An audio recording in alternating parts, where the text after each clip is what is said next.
I want to very quickly walk you through a little bit of information about Module 1 since this is your first time working through a regular module. So you'll click the overview, of course, and you'll watch this video and you'll learn everything that you're supposed to do. But what I really want to walk you through is how to work through the discussions. So you'll click on the discussion and it's going to give you all the instructions that you need for the discussion. So for this one in particular, you're going to learn about yourself. So first you're going to read about Myers-Briggs and what it is, and then you're actually going to take a Myers-Briggs assessment to learn what your personality type is. Second, you're actually going to take the Holland Code career test. This is going to tell you what careers you might be interested in.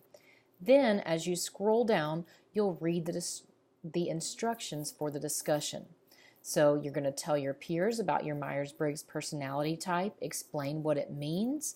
Then you're going to discuss your Holland Code career test results, talk about the areas where you scored high, moderate, and low, and then tell your peers if you saw any connections between your personality type and the careers that you had high aptitude for.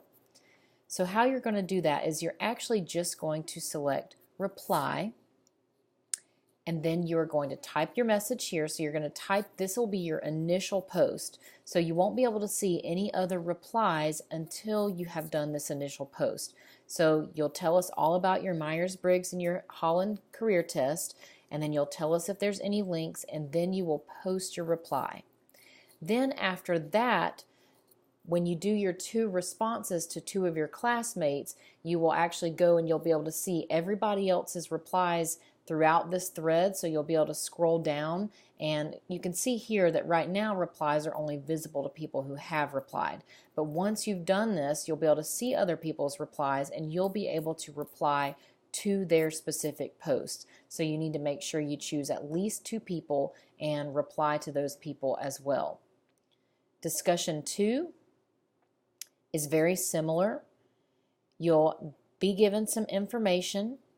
You'll create your initial post by selecting reply, and then you'll make sure that you reply to 2 other people as well. Notice in this one, you're going to cite at least 1 resource in your post. So wherever you do your research, you're going to make sure you use MLA format to cite that source. You can Google MLA and you'll be able to learn how to do that if you don't already have those resources at your high school. Okay, and the last thing I want to go over with you is your Project 1, the digital photo story about yourself. This should be a really fun project. You actually get to use your own pictures and your own images and create a photo story about you. So you'll see the instructions here. It's not very long. It just needs to be between 3 and 4 minutes long. So that could be anywhere from exactly 3 minutes to exactly 4 minutes, but please don't go under 3 or over 4. I am providing you some places to get license-free music, but also if you use Kazaa or some of these photo story makers, they have license-free music built in. But please do not use a song that you have to get a license for to put behind your photo story. So you're going to use information that you learned from your Myers-Briggs personality test, your career aptitude test. You can give me some of your history, including some pictures from your childhood. So be creative. Tell us a story about yourself with your pictures. Be sure to include some text on some of the pictures to describe a little bit about you. And please use mostly pictures taken by you or your family so that you're not running into copyright issues.